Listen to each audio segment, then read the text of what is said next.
À l'heure où l'OL est soumis à un strict encadrement de la masse salariale et des indemnités de transfert, l'OL a réussi à prolonger, ou plutôt à rappeler Nicolas Tagliafico jusqu'en 2027.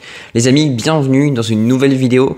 On se retrouve évidemment pour parler de la prolongation qui est pour le moins inattendue, en tout cas pour ma part inattendue, de Nicolas Tagliafico. Et une nouvelle vidéo, allez, c'est parti. Avant que la vidéo commence, comme d'habitude, tu commences à en avoir l'habitude, n'hésite pas à lâcher un petit pouce bleu si tu aimes le contenu que je propose, à partager la vidéo, à t'abonner évidemment en activant la cloche des notifications et puis également à me donner ton avis en commentaire si jamais tu en as envie et puis à me dire si jamais j'ai oublié de dire 2-3 trucs sur le joueur. Bon alors on commence avec une petite partie news et je vais vous mettre l'article de l'équipe sous les yeux, on va le décortiquer ensemble, mais forcément je pense qu'on est tous contents de la prolongation de Tagliafico qui est un joueur plus qu'important, qui est un joueur central de notre effectif du 11 lyonnais. Donc information de l'équipe, le champion du monde argentin Tagliafico, dont le contrat à l'OL avait pris le 30 juin dernier, 2025, va signer un nouveau bail de 2 ans avec le club lyonnais dans les prochaines heures. Donc information de la part d'Hugo Guillemette. Donc très bonne nouvelle évidemment dans le contexte lyonnais. Fin de contrat donc 30 juin 2025, il va prolonger 2 ans. Voilà, il s'entraînait chez lui physiquement à Amsterdam, donc du coup aux Pays-Bas. Mais l'OL n'a jamais perdu espoir de le prolonger. Donc voilà, très important là-dessus. Latéral gauche de 32 ans, donc déjà 32 ans quand même, un âge assez avancé, a finalement accepté de signer un nouveau bail donc jusqu'en 2027 avec une année en option. C'est assez important. Donc il serait très clairement à 35 ans en fin de contrat. Bon voilà, je pense que c'est clairement ce qu'il fallait faire. C'est même peut-être un peu élevé. Le travail de fond donc, de Mathieu Louis-Jean et de sa cellule a porté ses fruits finalement. L'OL va maintenant du coup s'atteler au recrutement d'un gardien numéro 1 pour remplacer évidemment Lucas Perry qui est parti à Leeds pour 16 millions d'euros avec 2 millions de bonus. D'un milieu de terrain, donc Pierre-Lys Peynoux du Stade brestois, et d'un ailier, donc pour compléter son effectif, évidemment, Malik Fofana va partir, mais là je pense qu'on cible peut-être plus le poste d'ailier droit, à moins qu'on fasse confiance à Maitland-Niles, bon, ça on verra. Et finalement, au poste d'arrière gauche, tu partais avec Amner en tant que titulaire, bon, 25 ans, 7 millions d'euros, dont le salaire était estimé à quelques 120 000 euros, ce qui est quand même pas mal pour un remplaçant, en tout cas pour un remplaçant l'an dernier. Pour un titulaire, ça aurait été vraiment normal, on va dire, entre guillemets, dans la nouvelle politique, on va dire, de recrutement et de salaire de l'Olympique lyonnais. Tu as Achraf Lahiri, bon là je pense qu'à mon avis on se dirige plutôt vers une vente ou en tout cas un nouveau prêt. Il a été prêté à Molenbeek la saison dernière, c'était pas mal.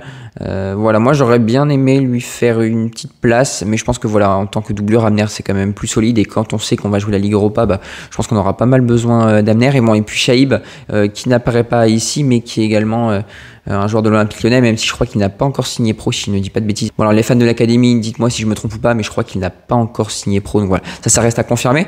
Mais voilà pour la petite revue de l'effectif. Donc bon, on a quand même un poste qui est quand même assez fourni avec donc du coup la prolongation ou plutôt la resignature de Nicolas Tagliafico. Bon alors évidemment maintenant c'est bien beau de parler de tout ce qui est news, de tout ce qui est revue d'effectifs, mais évidemment le sujet central de la vidéo ça va être évidemment un point tactique. Et à mon avis ouais on va clairement se régaler sur les petites images que je vais vous montrer. Alors évidemment vous connaissez tous le joueur, mais voilà ça fait toujours du bien de rappeler qu'on va pouvoir compter à nouveau sur un joueur de cette fiabilité. Et ce qui avait été précisé évidemment dans la partie news sur l'article de l'équipe, c'est que Nicolas Tagliafico a accepté de décliner des offres de l'étranger pour privilégier celle de l'Olympique lyonnais. Et donc Tagliafico aura un salaire un peu moins important qu'au préalable. Je crois qu'il était aux alentours des 250 000 euros mensuels. On pourrait estimer qu'il tournerait autour des 200 000 euros mensuels quand on sait que le salaire maximum des nouvelles recrues, dont fait partie finalement Tagliafico, honnêtement. Donc à mon avis, il sera aux alentours de 200 000 euros mensuels, ce qui ne sera tout simplement pas volé quand on sait l'importance du joueur. Bon alors évidemment, revue rapide du joueur, avec un joueur qui anticipe très bien là face à Marseille. Voilà, long ballon du gardien donc de Marseille, si je ne dis pas de bêtises. Et voilà, Tagliafico intercepte. Un tacle qui est glissé, c'est vraiment sa marque de fabrique, c'est un défenseur à l'ancienne face au LOSC, donc à Lille. Une interception dans les pieds ici. Bon, un peu pareil qu'à la première diapositive, mais voilà, encore une fois, une anticipation, c'est quelqu'un qui lit vraiment très bien le jeu, ça fait vraiment plaisir de l'avoir à nouveau sous nos couleurs. Et puis ici, une nouvelle interception, c'est quelqu'un qui défensivement est très bon, on va le voir dans le FBRF tout à l'heure. Et voilà, même s'il n'est pas le meilleur dans le duel, dans le domaine aérien, je me suis dit que ça serait quand même sympa de mettre cette petite diapositive. Bon alors vous allez me dire, oui Antoine, tu l'as pris sur le talent. J'avais la flemme clairement de me retaper tous les matchs, je pense que voilà, Tagliafico, on le connaît évidemment.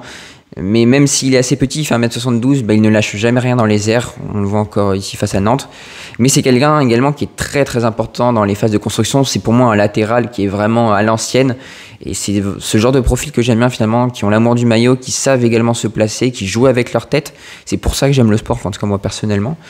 Et voilà, c'est quelqu'un qui est très très important dans la construction du jeu. Donc la petite passe en profondeur pour Saïd Benrahma. Également dans la construction, donc encore une fois face au LOSC, où là Alexandre Lacazette va finalement servir de point de fixation avec la passe initiale qui est de Tagliafico.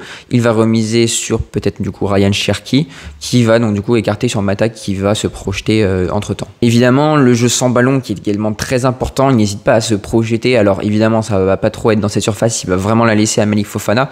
Point positif, c'est qu'il connaît évidemment très bien Malik Fofana, donc à mon avis pour la reprise ça va être tout bénef jusqu'à ce que Malik Fofana parte de l'Olympique Lyonnais. Malheureusement, j'ai envie de pleurer, mais bon, c'est comme ça. Et évidemment tout ce qui est aspect offensif, encore une fois face à Nantes, on s'en souvient tous de ce but au Groupama Stadium, un vrai renard des surfaces. Bon, et puis évidemment il y a ce but face à Angers avec Yaya Fofana qui pourrait d'ailleurs être notre gardien dans les prochaines heures.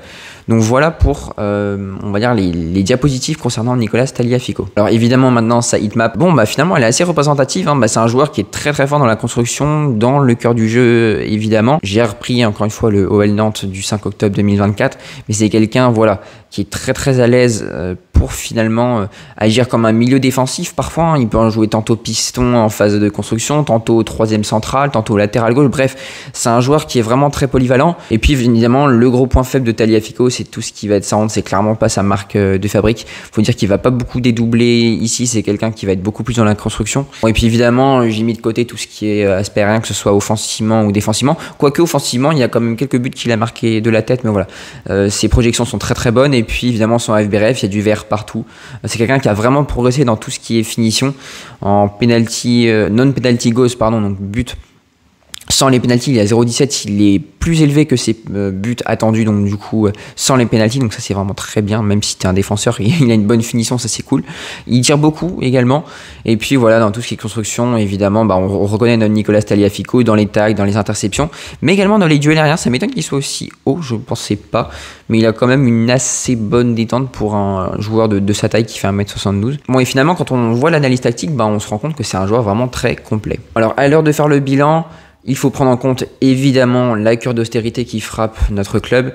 Je pense que c'est la moindre des choses, et honnêtement réussir à réattirer, si je peux dire, un joueur de ce calibre, pour moi c'est totalement inespéré. C'est un leader évidemment, je ne l'ai pas précisé juste avant, mais ouais, c'est quelqu'un qui va nous être vraiment très très très utile. C'est quelqu'un que je place donc du coup en tant que deuxième capitaine à l'Olympique Lyonnais, derrière Tolisso. Pour moi je le place devant Niakhaté et Mata. Voilà, bon, on va voir qui sera le troisième capitaine, si c'est Niakhaté ou Mata, bon peu importe, j'ai envie de te dire, parce que c'est deux joueurs vraiment très fiables. Mais ça te permet dans un OL low cost finalement d'avoir un joueur très fiable qui est vraiment très polyvalent, en tout cas dans le jeu, je parle évidemment. Et ouais, c'est super bien d'avoir cette prolongation, je suis super content. Donc n'hésitez pas à me dire votre avis en commentaire évidemment, puisqu'on s'approche déjà de la fin de cette vidéo. Si tu l'as aimé, comme d'habitude, le like, l'abonnement, le commentaire et le partage, ça fait toujours super plaisir, et nous on se retrouve bientôt pour de nouvelles aventures. Amatola Team, salut.